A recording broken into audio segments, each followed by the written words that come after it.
One of the topics that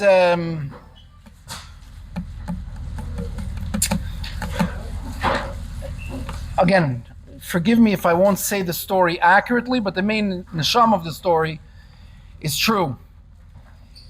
I think it was either Reb Chaim Gutnick or someone else that at some point brought the Rebbe regards that Agudas Yisrael and various people, they feel they have a tain on the Rebbe, that the Rebbe doesn't coordinate his approach with the rest of Klal Yisrael, and the Rebbe is going independently. That was tain number one. Tain number one. And tain number two was that besides that they feel that the Rebbe is like too much independent, instead of working collaboratively with the Vad HaMayetzes and whatever it is, all the groups and all the different leaders, Rasheichem, Shiftechem, Lemineim, they said this other thing is the Rebbe takes himself for from a medrash of Nesava Kadosh Baruch Hu Liyas Leidira B'Tachtainim. It made it the central part of Yiddishkeit. Go back to the basics. What are you picking up some medrash? So the Rebbe, when he heard it, they said the Rebbe smiled, and the Rebbe said, the second taina answers the first taina. If there are people that don't understand that the yesod of Yiddishkeit is lasis le'yisbarach dira b'tachtoinim, which means in pashta verter, tzarapring and Mashiach dalamata. So the Rebbe says, so in what way can I coordinate? In what way can we align ourselves to have a conversation about what's the Yiddish approach? So from the first mimer and throughout the Rebbe's Torah, the Rebbe sees Moshiach not as a topic, but as a practical mission that each and every one of us are tasked with, to Pasha bring Moshiach to reality. That we should live it as reality, that the people around us will feel it as a reality, and when we live a certain reality, we allow that reality to become the reality. In the topic of this thing, you have the famous story of Rabbi Shua ben Levi, that he asked Eliyahu Navi of when Mashiach is coming, and he said Hayom, and he waited, and then he said Hayom b'kol tishmo. Fast forwarding many generations, you have the famous letter of the Baal Shem Tov where he writes to Reb Gershon Kittever about the Aliyas HaNeshama that he had, and that he asked, that he went into Heicham Mashiach, and he asked, Emasei Kasi Mar, and he was told, L'chsheyefutza ma'inasecha chutza. L'chsheyefutza ma'inasecha chutza. So Hafetz Hamayonos by the Rebbe wasn't another miftzah, but it's part of this miftzah of bringing Mashiach b'poyel mamish. In the topic, though, of how to bring Mashiach, when to bring Mashiach, and when Mashiach comes, for us Lubavitchers, it's like a Davra Pashat, that our mission is to bring Mashiach. But if we actually take a step back, and we look outside of the Rebbe's Torah, it's not so Pashat. It's not so Pashat if our job is to bring Mashiach, or our job is to await Mashiach, and to hang in there until he comes. Right? For some people, it sounds almost like strange what I'm saying. It's like such a Davra Pashat by every Lubavitcher, but it's far from a Davra Pashat. I remember, for me, the first time I learned it was my wife writes various books for children and adults, and she works with different publishers. She was working with one publisher that asked her to write a book about Tisha B'Av. So obviously, it was an opportunity to write a book on the Beis HaMikdash and Mashiach. And it's a Litvische publisher. And she finished off something in the book about do a mitzvah to bring Mashiach. It sounds like what, right? What's, Can't go wrong with that. And the book goes through the VAD, whatever, every publishing house has, Vada Bikaitis, and it comes back. Nope. Introducing things that are not, it's not our shit, it's not our derech. It's not our shit, it's not our derech. So to me, it was like a surprise. I felt actually very naive. I didn't know. I actually learned in many Litvische yeshivas, Lo Shishi, Chemnish Gehert, crystallized that it's not our nakuda. But then when I actually took that step back to learn, I saw there is, just because it says Achakeloi b'choyim sheyave, right? And we're doing everything we can to live a Yiddish life. Is it so clear that our job is to bring Moshiach? Or our job is to live a life of Yiddishkeit, and it's the Eibishter's business, whether that equals Mashiach or doesn't equal Mashiach. To go a little bit deeper, to unpack it a little bit deeper, you have the Maimer Chazal that kolu kol hakitzim, right? I'm going to go a drop earlier in a few psukim, very famous psukim on this topic. And we'll touch on very bekitzer on the topic of Be'ita Nachishena. So you have a pasuk in Habakkuk that says, Ki oid chazoin lamoyed v'yipach lakates v'lo yechaziv, that the Eibishter is going to bring the kates v'lo yechaziv. There's no sheker, there's no fallacy, there's no misleading. Im yismameach hakeloi, if it's delayed, wait for it. Ki bo yove lo ya'acher, it's going to come.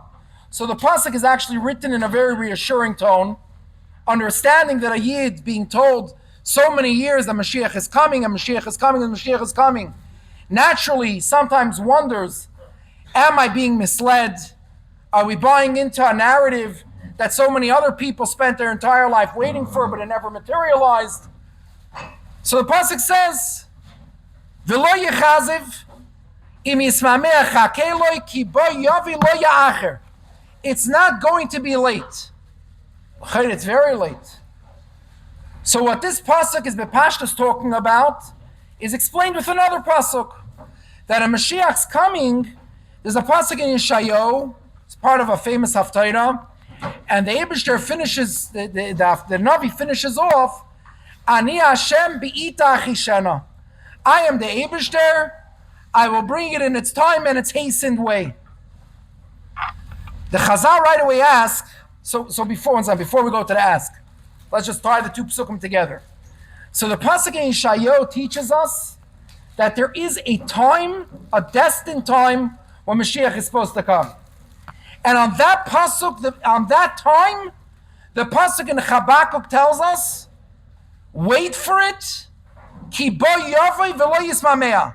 Whatever that set time is, it's going to happen, and it will not happen with any slight delay.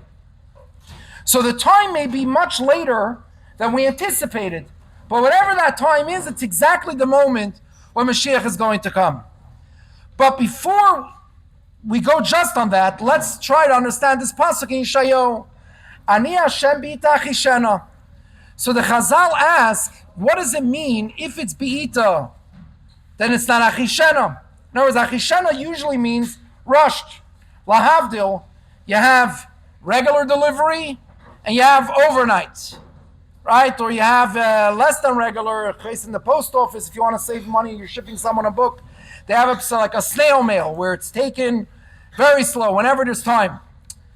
So achishena is expedited. It's Mashiach coming in an expeditious way. That's bepashtus, the way you teach it. So how could you talk about Mashiach's arrival both in be'ita terms and achishena terms? Well, l'chayda it sounds either or. So one of the methods to explain it, famous Gemara in Sanhedrin, the Gemara says as follows: Amar Rabbi Yechanan, Ein ben David ba ela b'der shekulei zakai oy kulei chayev. The Mashiach is going to come in one of the two extremes. There are two things that kind of trigger and either induce or expedite Mashiach's coming. Adar shekulei chayev is one eifel when Mashiach comes, and Adar shekulei zakai. B'der shekulei zakai, how do we know that there's the possibility of Mashiach coming in Oifen for a generation that's kulei zakai? Dechsiva mechulam tzadikim lo'ilam yeshuaretz. And lo'ilam yeshuaretz is referring to the Zman of Mashiach. B'der shekulei chayav, dechsiv v'ayar kiyein ish. The Eibishter sees that there's no one left, there's no one ethical, there's no one upstanding, left standing. Vayishtoimim kiyein mafkia. Almost like surprising that there's no one that knows how to daven, there's no one that knows how to approach the Eibishter. Uchsiv lemani yesa. And the Eibishter basically says, I'm going to bring them to Geula despite the fact that there's no one left upstanding in a standing position. The Gemara goes weiter and the Gemara says, it says in the pasuk Beito Ksiv Achishena. So it's a stira, like we just said. So he answers, Zachu, if Klal Yisrael are Zoicha. Now that we just learned that there's two Eifanim in Mashiach coming, either Klal Yisrael is Zoicha, or Der Shekulei Zakai, or Der Shekulei Chayav. So Rabbi Shua ben Levi uses this to answer the stira in the pasuk. If it's Zachu, if it's a generation that's Kulei Zakai, then it's Achishena, the Mashiach comes expedited. Loi Zachu, if it's a generation that isn't Der Shekulei Zakai, it's a Der Shekulei Chayav, then Mashiach still comes, but it comes Be'ita.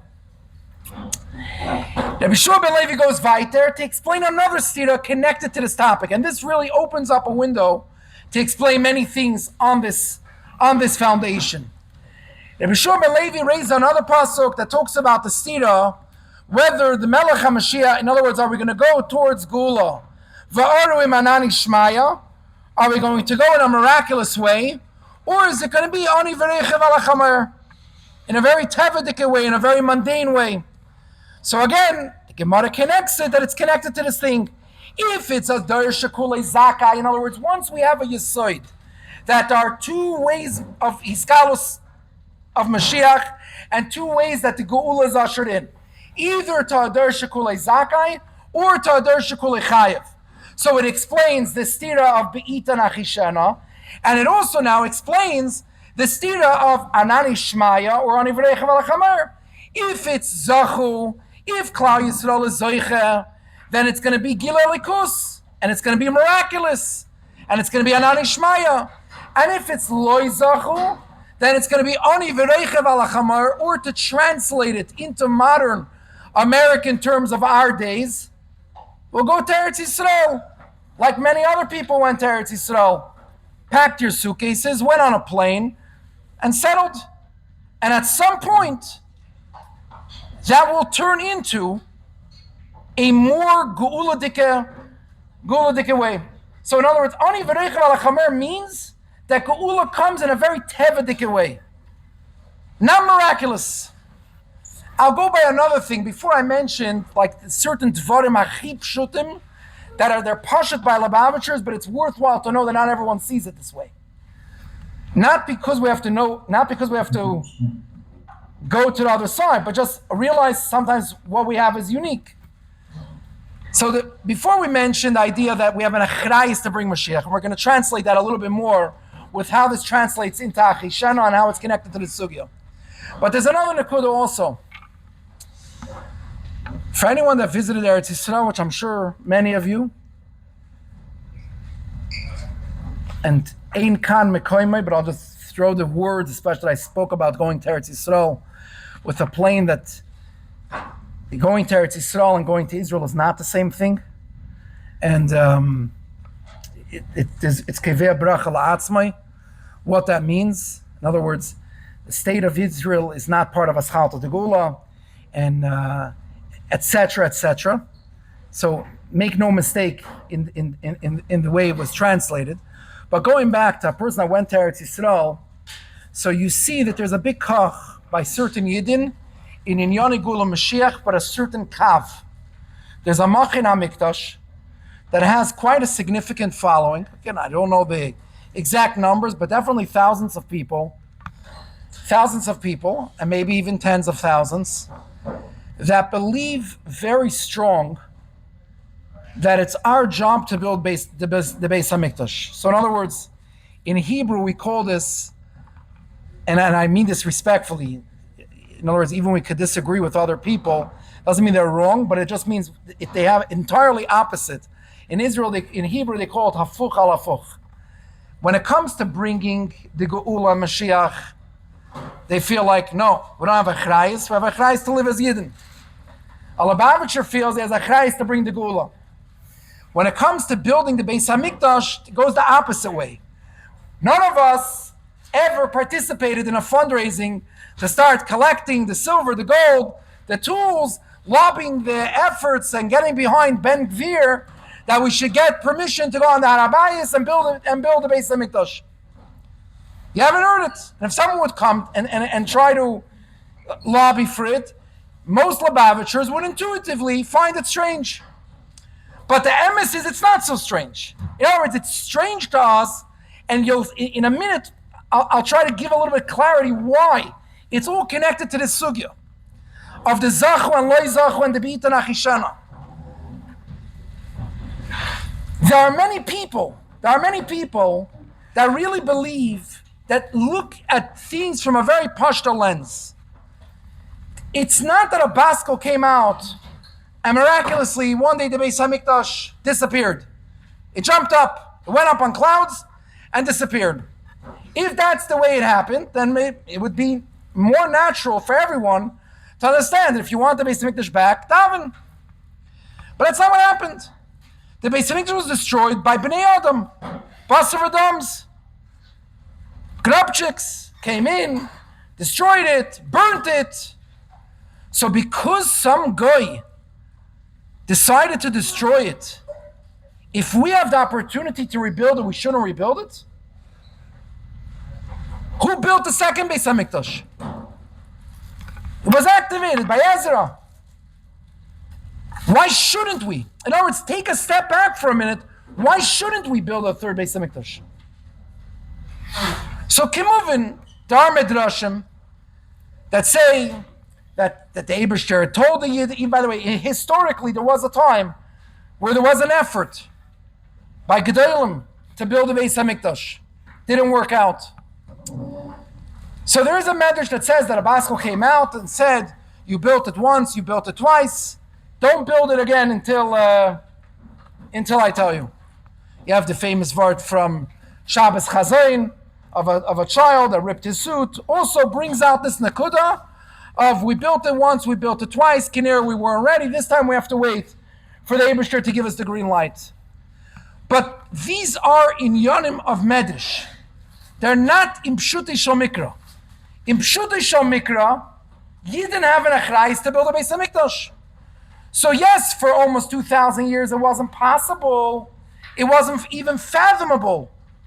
In other words, no one even chalamed. But if today there is the political power to go ahead and to get a chelik of harabayis, we have an achrayis to build it. So realize how we're entirely have an opposite perspective from any other Yidden. Now the Litvisha are somewhere in the middle. They're not necessarily as motivated like Ben Gvir to go build a Beis Hamikdash and be makriv karbanis, but they also are not motivated to feel that it's part of Yiddishkeit to bring Mashiach, as much as what part of Yiddishkeit is believe in Mashiach, await Mashiach, live a strong Yiddish life, and the Eibusher will bring Mashiach when he brings it. Fine. So now let's explain what's this connected to. Just like the Gemara tells us that the difference of Mashiach coming in a miraculous way and going it with Anani Shmaya or Ani V'Rechav Al HaChamar has to do with whether Klal Yisrael is going to be in a state of Zachu or Loi Zachu, the emes is that Be'ita and Achishena are not just times on a clock. The first time you learn the sugya of Be'ita and Achishena from the Pasuk and the Gemara, it sounds like Pasha two times. There's Be'ita and there's Achishena. It also sounds Pasha to most people that Achishena is certainly before Be'ita. Right? But the emes is like everything, as you dig deeper into the sugya, nothing is Pashat. So first of all, the word Be'ita, just to translate it, According to Rabbi Mendel, there are two parts of Be'ita. Be'ita is not before a certain time, and Be'ita is not after a certain time. In other words, according to Rabbi Mendel, which not all the Rishonim go on this mahalach, but he holds that even when there's a possibility of zachu, and there's a possibility of achishena, there was a certain amount of time that in this time it's not possible. There's a chiyuv galus. We're going to have to experience galus. So even if there would have been, theoretically, again, it's history is history, but even if there would have been the most unified Hisaydus Tshuva, part of Be'ita is not before a certain time. The second part of Be'ita is not after a certain time. So in other words, no matter what, even if Klal Yisrael is so degraded and falls to a level where there's no Erlich Efrum Yid remaining, Be'ita is the Eibusher is going to take us out. Just like we're learning in these parshas of the Yidden to Mitzrayim.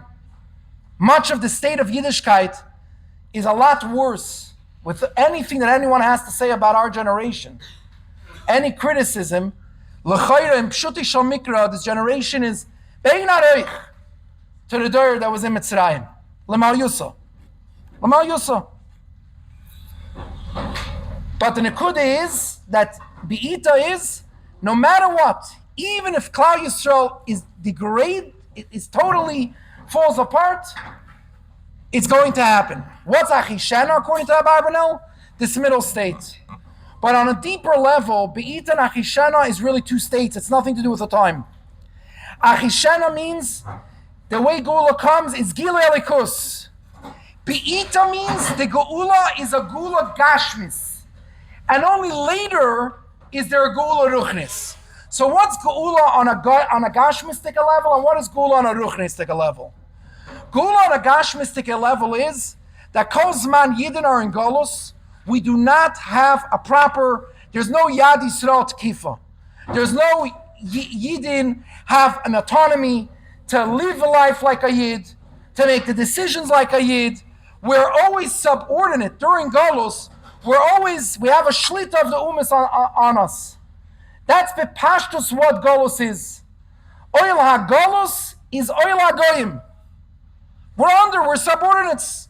We don't have a certain independence and autonomy that a Yid should have. Da'am HaNivchar. So what's Geula in Be'ita? The Yidden experience a Yiddish autonomy. What's Geula in Achishena? Gil Elikus. That it's not just that we're more free, it's not just that we're not watching our back from anti-Semitism and from all sorts of laws that are written with anti-Semitism disguised in them. Today is a law against Mila, in another country is a law against Shchita, in another country something else. So goes. But so Be'ita is being delivered free from this type of oppressions. And certainly the oppressions that were much harsher than even what we have today. But Achishena is that there's a Gila Elikus. In other words, how does Chassidus understand the difference between Golus and Geula? Golus is Helem, and Geula is a Gilui, or a Gilui of the Oyer in the Helem. What the Rebbe is, what in this year's Maimer. But Akopanim, the difference, in other words, Golus is pure Helem where we don't see the Oyer, and Geula is experiencing the Elikus that's in the Helem, or simpler Gilui Elikus. What does Geula mean according to Chassidus? That a Yid is able to have Shleimus HaTorah mitzvahs. Everything. And he sees V'ro kol basar yachtav. V'ro kol basar kifei Hashem diber u'mal haaretz de'es Hashem. They were able to experience Elikus. Now let's tie in a few quick things, and then with this will be Messiah. There's a lot of machlokes in. We mentioned the first one of V'arim Anan Ishmaya or Ani V'reich V'alachamar. Going back to this idea of whether we're supposed to build a Beis Hamikdash or not, Lubavitchers didn't make up this idea that we're waiting for the Beis Hamikdash to come from the Eibishter. It's a Rashi in the Gemara in Sukkah. Rashi takes the Shitta that the third Beis HaMikdash is Bari Meshuchlol, is already built L'mayla, and it's going to come from the Eibishter in a miraculous way. Other Rishonim don't learn that way. And they learn that Beis HaMikdash is something that's built. So the Litvisher that feel that there has to be a movement to build a Beis HaMikdash, they're going according to the Rishonim, and that's what a Yid is. That's what a Yid's mitzvah is. To try to do it. That's what David HaMelech did. That's what Shlomo HaMelech did. That's what Ezra did. And that's what any Yid should do when the conditions allow for it. The only reason why we didn't do it until now is similar to the way that Rabbi explains in the Sugya of Tamid. Everyone starts learning the Gemara in Tamid, and you learn about the places that the Kohanim and the Levim watched. And what was the reason for the Shemirah? Not because people are going to steal. Adrabah, we say, Ein aniyos b'makim ashiros. We're not worried that someone's going to make out with a golden keli. If someone's going to steal even in the Makim HaMikdash, say this, we'll buy a new one. So what was the main reason for the Shemirah? Mitzad HaKavod. So the Rebbe asks a question, if it's Mitzad HaKavod of the Beis HaMikdash, if it's Mitzad HaKedusha, and Kedusha lo yizazim m'kayma, why there are no Shemrim today? But the Gedav Zay Shemrim. There should be people watching. Al Tzakavod. So the Rebbe's Hezber, Bepashtus, upon one of the main Hezberim, is that the only reason why Klal Yisrael does not have people standing watching the Beis HaMikdash, the Makim HaMikdash, Al Tzakavod, is because if the Goyim would have seen Yidden standing on the Har HaBayis watching, it would have led to Sakanas Nefashis. So there are common young that we cannot do Beitzat Sakanas Nefashis. This that we're not building the Beis HaMikdash is not because of Sakanas Nefashis. Is because be'etzim it's a davar hapasha to every Lubavitcher that the geula that we're working towards is a geula of achishena. So if Moshiach is going to come in Oifren of Be'ita, and if Moshiach is going to come Oni V'reichav Alachamar, so then in Achinami the Beis HaMikdash that's going to be built is a Beis HaMikdash that's led by Ben Gvir. I don't mean Ben Gvir, but I mean it just L'Shavres Eisen. The Rebbe always kocht in the Rambam that it has to be led by Melech HaMashiach. But the point is, it's a Yiddish political movement. It doesn't have to come in a miraculous way. But if the Geula is coming in Oifren of by the way, whoever's doing the recording, I don't know, you keep it inside.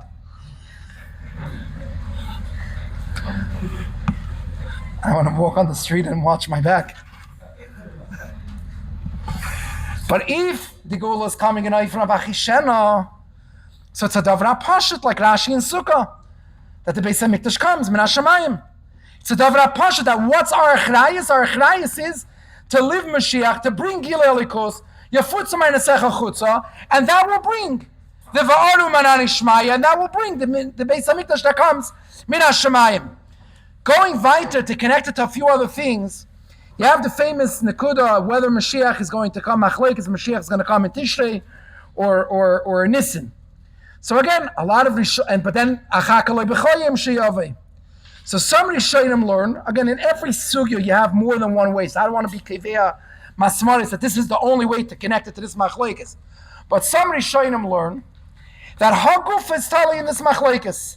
If Mashiach is going to come be'ita mitzad the destined time, that it has to come no matter what, that time is certainly either in Tishrei or in Nisan. The machlekes is what it is. But it's certainly connected either to Brias Ha'olam or to Gulas Mitzrayim. But if Mashiach is coming in Oifren of Achishena, so Mitzad Achishena, any time that you bring the level of Gila Likus to be experienced over here Lamata, it culminates in Bias HaMashiach. Going weiter, the same thing is connected to the machlekes of whether Goygu Mogig is Ma'akiv or not Ma'akiv. There's another nekuda that you find interesting in the Rebbe's Torah, and it's also very much connected to this. The nekuda of Be'ita, there's just a little bit more of a dakustik and machlokes. When Mashiach comes, is there going to be an eradication of Ra, or there's going to be birur, va'ala, and an elevation of Ra. To put it, I'm going to give a very nadisha, elementary type of thing. There's going to be a smartphone when Mashiach comes or not? I'm using something nadish, ich meine es nicht. I'm using it al derech dugma. Shema mushal. The smartphone has a place for a doyer of gula or not?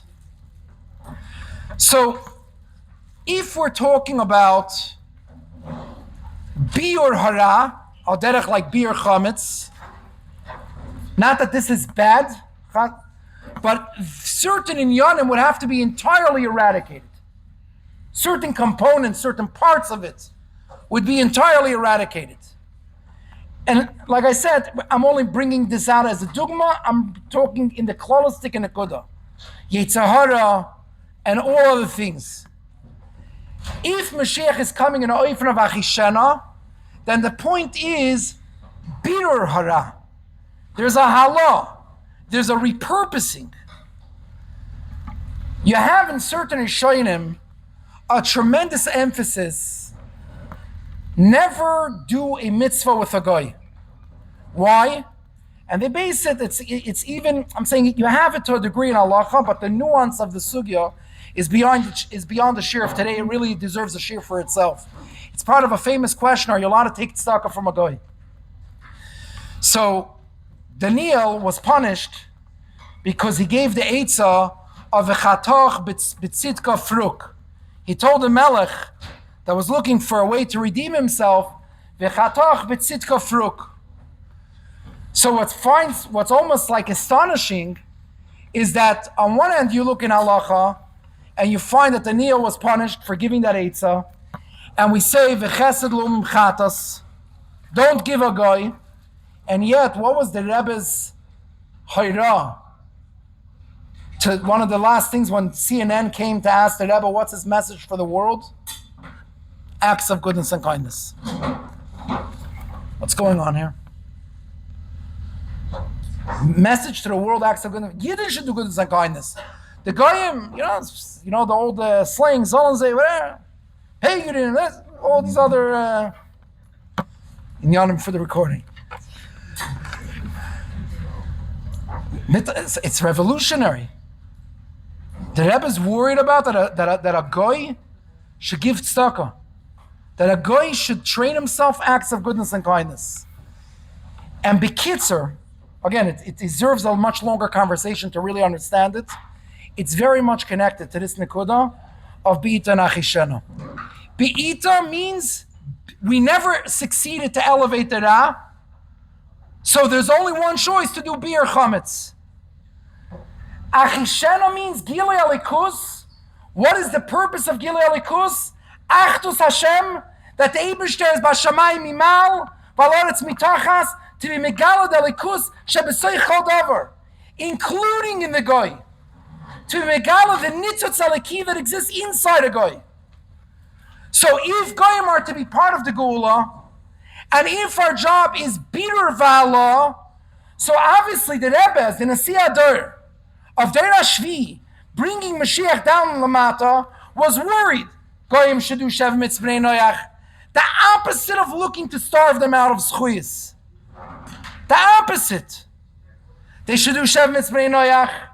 They should give tzedakah. Doesn't mean they should support the Beis Medrash over here. We don't need shutfim in our limud HaTorah. But they should do their own acts of goodness and kindness. They should take care of each other. That a goy should be, the ultimate that a goy should be, is part of the vision of Gula and Ha'ifan of Achishena. Which be'emes, I'll finish off with a story that no one over here can confirm it, but it's written. Very famous story, but the background of the story is mind-opening if it's oisgehalten. Everyone knows the famous thing when Napoleon and the Tsar were fighting. And there was a machlekes between the Tzadiki Olam, Talmidei Abal Shem, of who should be Menatzeach. The Alter Rebbe wanted that the Tsar should be Menatzeach. While you had other tzaddikim, some people say it was a Shlomo Karlin, whoever it was, that's already a question of exactly in history, but it's clear that there were other big tzaddikim, Talmidei HaMagid, that felt that no, much better that it should be Napoleon should win. Now, the part that everyone knows how to explain in this in the story of the two sides, is that under the Tsar, the Alter Rebbe understood that it's going to be harsh begashmias, but he felt that beruchnias, it's going to bring out a gilui by Yidden. And under Napoleon, it would be much better begashmias, but it would cause a tremendous challenge to the Yiddishkeit. Fragt sich the Shaila, when you're thinking about this, so what was the machlekes over here? The other Talmidei HaMagid were nispal from Gashmias. They were ready to sell out Yiddishkeit. In other words, to understand out the Rebbe Shita, we understand. It's painful.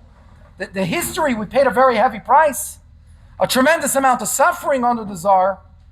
But you understand, Yiddishkeit, Ruchni is more important than Gashmias. Can someone explain what was the other machlekes? The other machlekes wasn't Balabatim against Alter Rebbe. It was Talmidei HaMagid. Tzadikei Elyon. What were they worried about?